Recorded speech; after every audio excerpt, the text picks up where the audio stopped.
नमस्ते, प्रणाम, हर हर महादेव। तो कैसे है गाइस आप लोग? उम्मीद करते हैं कि अच्छे होंगे। मैं आप लोगों का छोटा भाई भोजपुरी सिंगर अशोक गोस्वामी और आप लोगों के बीच एक भोजपुरी सॉन्ग सुनाएंगे, एक छोटा सा प्रयास। आइए आप लोगों को दिखा रहे हैं।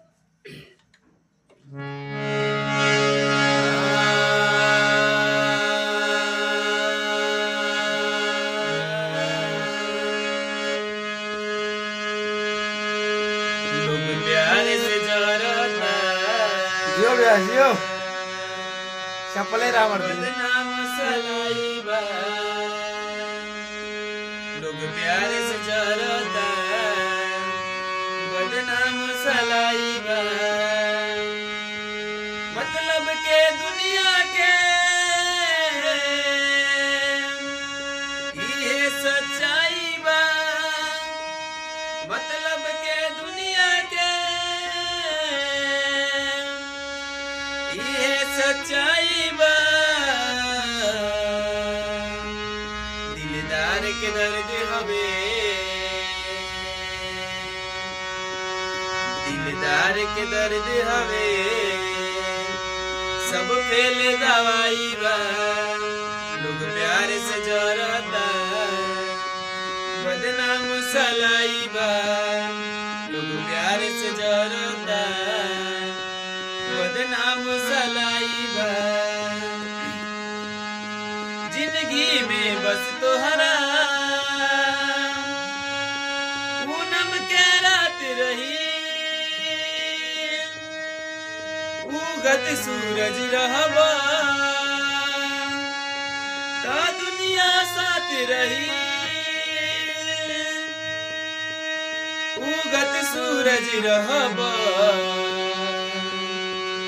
ता दुनिया साथ रही। दुख के बादल घेरे,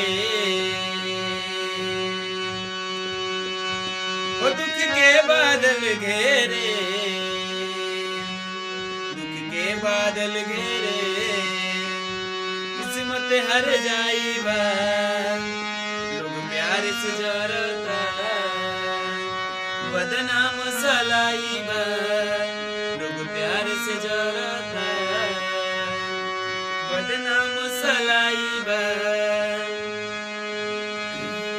आगे कहना बा, जे के दिल में रखनी आंसू दगा कैलस, दुश्मन भी ना करे ऊ काम सदा कैलस। दुश्मन भी ना करे ऊ काम सदा कैलस। नील कमल के नील कमल के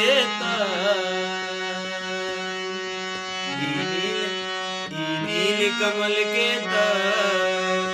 किस्मत हर जाई बा। लोग प्यार से जरता बदनाम सलाई बा। लोग प्यार से जरता बदनाम सलाई बा। तो कैसा लगा गाइस आप लोगों को? अगर अच्छा लगा हो तो लाइक कमेंट करिए और ज्यादा ज्यादा शेयर करिए और हमारे चैनल को सब्सक्राइब करिए और कमेंट में बताइए भाई लोग आप लोगों को कैसा लगा हमारा ये छोटा सा प्रयास।